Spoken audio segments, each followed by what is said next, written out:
Assalamualaikum guys, balik lagi dengan Jaki di Belanja Saham. Gua mau sedikit cerita santai aja guys ya, terkait dengan saham yang 2 hari ini sudah mengalami penurunan lebih dari 10%, yakni PTBA, karena memang ramai diperbincangkan ya guys, terkait dengan rencana dan proses akuisisi PLTU PLN yang ada di Pelabuhan Ratu, dan nilainya adalah 12 triliun guys.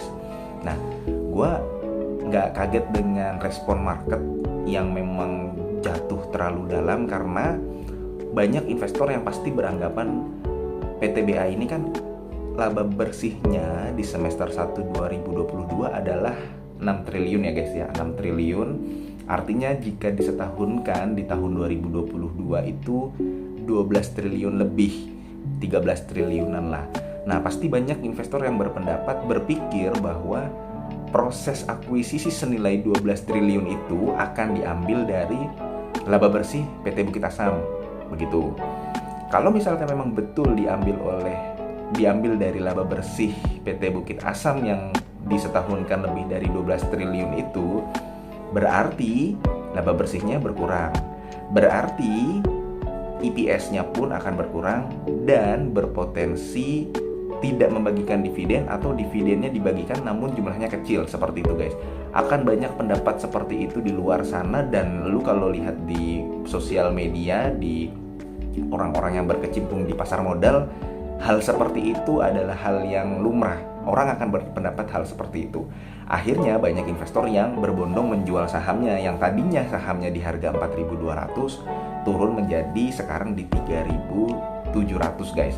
Nah, tapi begini guys, proses akuisisi sampai saat ini belum tahu rinciannya bagaimana.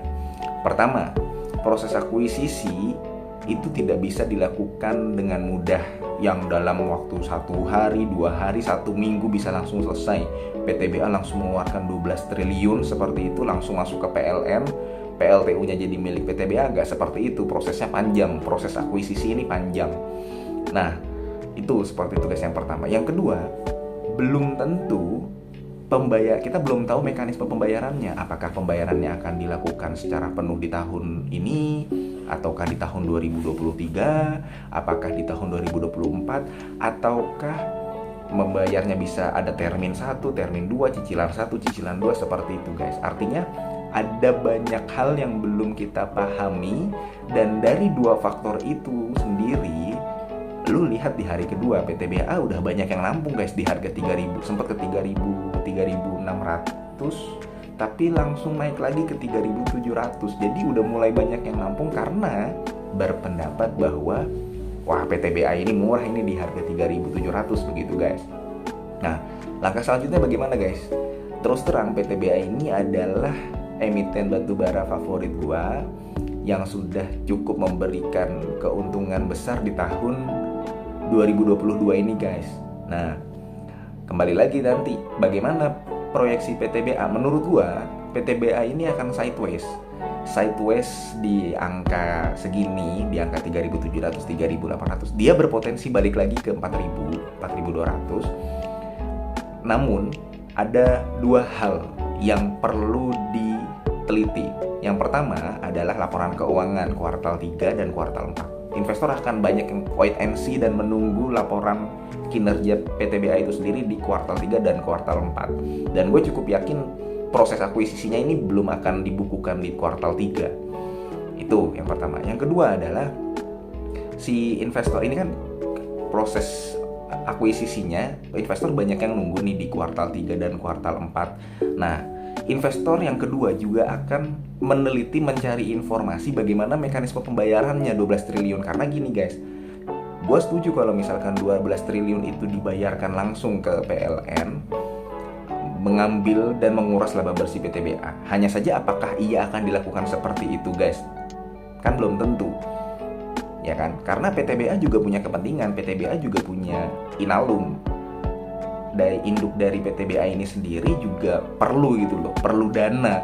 Jadi nggak serta-merta langsung diserahkan ke PLN begitu saja. Masa iya akhirnya PT Inalum nggak nggak dapat dividen sama sekali, pemerintah Indonesia nggak dapat dividen sama sekali, nggak dapat pemasukan dari si PTBA itu sendiri. Nah, dua hal ini yang menurut gua, ada investor yang sadar, ada big fund yang sadar, ada orang kita menyebutnya, ada orang yang nampung, wah PTBA ini cukup menggoda di harga 3.700, akhirnya dia nampung di harga bawah, seperti itu guys.